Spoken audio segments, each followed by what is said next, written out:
Hi friends, അസ്സലാമു അലൈക്കും. ഞാൻ ഇന്ന് ചോറിൻ്റെ കൂടെ കൂട്ടി കഴിക്കാൻ പറ്റിയ നല്ലൊരു തോരൻ്റെ റെസിപ്പി ആയിട്ടാണ് വന്നിട്ടുള്ളത്. 3 സാധനങ്ങൾ വെച്ചിട്ടാണ് ഈ ഒരു റെസിപ്പി ഉണ്ടാക്കുന്നത്. അതെങ്ങനെ ഉണ്ടാക്കാമെന്ന് നമുക്ക് ആ റെസിപ്പിയിലോട്ട് പോകാം. തോരൻ വെക്കാൻ വേണ്ടി ഞാനൊരു ചട്ടി എടുത്തിട്ടുണ്ട്. അതിലേക്ക് ഇത് മുരിങ്ങാക്കായി നെടുക കീറിയിട്ട് അതിൻ്റെ ഉള്ളിലുള്ള ദശ മാത്രം എടുത്തിട്ടാണ് ഞാൻ തോരൻ വെക്കുന്നത്. അത് എടുത്ത് വെച്ചതാണ്. അതൊരു പാത്രത്തിലേക്ക് ഇട്ടു. ഇനി ചക്കക്കുരുവാണ് വേണ്ടത്. ചക്കക്കുരു ഞാൻ ഒരു ചക്കക്കുരു 4 പീസാക്കിയിട്ടുണ്ട്. അതിൻ്റെ ഈ ചുമന്ന കളറുള്ള ഇത് തൊലി കളയരുത്, പുറം തൊലി മാത്രം കളഞ്ഞാൽ മതി. അങ്ങനെയാണ് എടുക്കൽ. ഇത് ഞാൻ അല്പം ചെമ്മീനാണ് എടുത്തിട്ടുള്ളത്. ചെമ്മീൻ കുറച്ച് മതി, ഒരു ടേസ്റ്റിന് മാത്രം. ഇത്രയും സാധനങ്ങളാണ് ഞാൻ തോരൻ വെക്കാൻ വേണ്ടി എടുത്തിട്ടുള്ളത്. ഇത് അല്പം മഞ്ഞൾപ്പൊടി ഇട്ടിട്ട് വെള്ളം ഒഴിച്ച് അടുപ്പിൽ വെച്ചിട്ട് വേവിക്കുക. ഇതിലേക്ക് ആവശ്യത്തിന് ഉപ്പിട്ട് കൊടുക്കുക. വെള്ളം ഒഴിച്ചിട്ട് ഒരു 10 മിനിറ്റ് മൂടി വെച്ചിട്ട് വേവിക്കണം. നല്ല തീയൊന്നും വേണ്ട.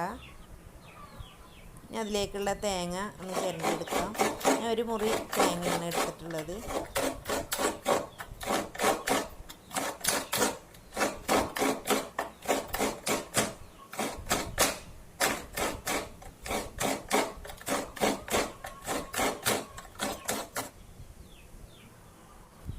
നമ്മൾ അടച്ച് വെച്ച് വേവിച്ച് തോരന് വെള്ളമൊക്കെ വറ്റിയിട്ടുണ്ട്. ഒന്ന് ഇളക്കി കൊടുക്കണം. ഇനി വല്ലാതെ തീയിൻ്റെ ആവശ്യമില്ല, സിമ്മിലിട്ടാൽ മതി. ഇനി നമ്മൾ തേങ്ങ ചതച്ചെടുക്കാം. ഒരു മുറി തേങ്ങയും ഒരു 4 ചെറിയ ഉള്ളിയും ഒരു 4 വെളുത്തുള്ളിൻ്റെ അല്ലിയും 3 പച്ചമുളകുമാണ് ഞാൻ എടുത്തിട്ടുള്ളത്.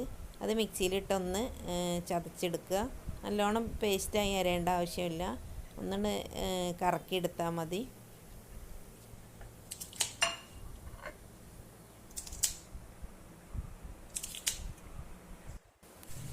അങ്ങനെ തോരന് നന്നായിട്ട് വെള്ളം വറ്റിയിട്ടുണ്ട്, വെന്തിട്ടുമുണ്ട്.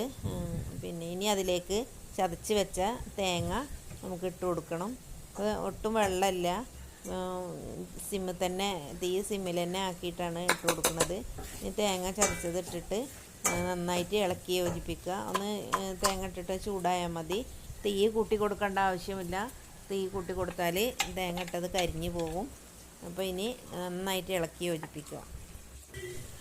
തേങ്ങ ഇട്ട് യോജിപ്പിച്ചിട്ട് ഒന്ന് ചെറുതായിട്ടൊന്ന് മൂടി വെക്കാം കുറച്ച് സമയം. ഇനി നമുക്ക് തോരനൊന്ന് കടുക് വറുക്കണം. ഇനി ഒരു ചട്ടി അടുപ്പിൽ വെച്ചിട്ട് ഞാൻ വെളിച്ചെണ്ണയാണ് ഒഴിച്ച് കൊടുത്തിട്ടുണ്ട്. വെളിച്ചെണ്ണയിൽ കടുക് വറുത്താലാണ് ടേസ്റ്റ്. ഇനി ഇതിലേക്കൊരു സ്പൂണ് കടുക് ഇട്ട് കൊടുക്കാം. എണ്ണ നല്ല ചൂടായതിന് ശേഷമാണ് കടുക് ഇട്ട് കൊടുക്കേണ്ടത്. ഇത് കടുക് പൊട്ടിയതിന് ശേഷം നമുക്ക് കറിവേപ്പ് ഇട്ടുങ്ങാണ്ട് തീ ഓഫാക്കിയിട്ട് തോരനിലേക്ക് കടുക് വറുത്തത് ഒഴിക്കാം.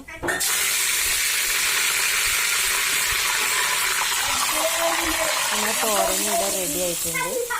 നമുക്കൊരു പാത്രത്തിലേക്ക് വിളമ്പാം. പിന്നെ നല്ല ചോറിൻ്റെ കൂടെയൊക്കെ കഴിക്കാൻ വേറെ കൂട്ടാനൊന്നും വേണ്ട. നല്ലൊരു ടേസ്റ്റാണ്. ആ ചെമ്മീൻ്റെ ടേസ്റ്റും ആ മുരിങ്ങാക്കായും ചക്കക്കുരും ഒക്കെ നല്ലൊരു ടേസ്റ്റ് ഉള്ളതാണ്. അപ്പോൾ മുരിങ്ങാക്കായൻ്റെ സീസണാണ്, ചക്കക്കുരുവിൻ്റെയും സീസണാണ്. അപ്പോൾ എല്ലാവരും ഒന്ന് ട്രൈ ചെയ്ത് നോക്കുക. അപ്പോൾ എൻ്റെ വീഡിയോ ഇഷ്ടപ്പെട്ടാൽ സബ്സ്ക്രൈബ് ചെയ്യാത്തവർ സബ്സ്ക്രൈബ് ചെയ്യുക, ലൈക്ക് ചെയ്യുക, ഷെയർ ചെയ്യുക. ഇനിയൊരു പുതിയ വീഡിയോയുമായി ഇൻഷാ അല്ലാഹ് അടുത്ത് കാണാം. Thank you.